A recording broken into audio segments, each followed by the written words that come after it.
Guys, wala pa rin tayong pasahero, kahit isa. Kaya ito, itutuloy natin itong paglilinis sa balcony. Meron naman talagang naglilinis dito ng balcony, kaso nitong nakarang linggo, hindi sila nakapaglinis. At dahil nga walang pasahero, sa amin na ito pinagawa. Buti na lang yung nakaraan, nililinis na natin yung salamin ng kabina, harap at likod.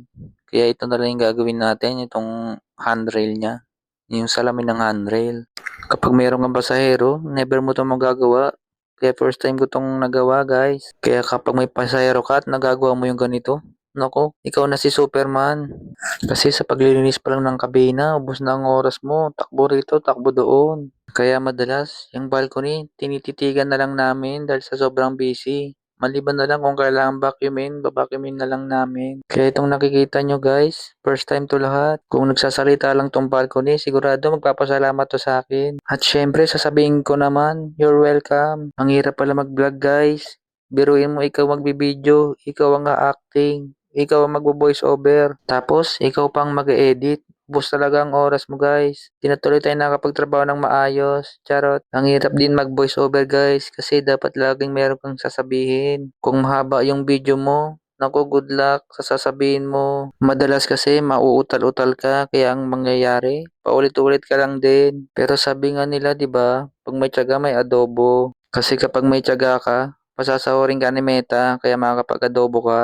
Teka, ba't napunta na tayo sa ulam? Balik tayo dito sa balcony. Normally talaga, once a week, may nagwa-wash down ng balcony namin. Ang gagawin mo lang is bubuksan mo lang yung mga divider, tapos itatabi mo yung mga upuan. Kaso dahil nga ngayon walang pasahero, at dahil nga wala akong pasahero, ikaw ang gagawa lahat. Pero hindi wash down. Manual lang siya. Ang ganda ng panahon ngayon dito guys. Tingnan niyo yung mga ulap oh. Ang ganda pagmasdan. Ang sarap sana maligo kaso yung tubig parang 3 in 1. Marami naman kami nakikitang naliligo sa tabi. Kaso sabi namin wag na lang. Kasi yung kutis natin baka masayang. Baka pagalitan tayo ni Vicky Bello niyan. Kung umabot ka sa part na to, sigurado ang lakas ng wifi nyo. Malamang kakabahan nyo lang no. Meron nga pala kaming bantay dito guys. Ayun no. Mga pulis yan, di lang halata. Kaya safe na safe kami dito. Lalo na pag lumabas ka, nako, ang daming bantay sa labas. Meron pang mga sundalo, tapos may mga tangke. Bantay sarado silang lahat dito kasi dahil nga doon sa ginaganap ng COP30. Kaya kahit sino matatakot. Ikaw ba naman makakita ng tangke? Tignan nyo yung puting maliit na barko, tinutulak na isa pang barko. Ang cute, di ba?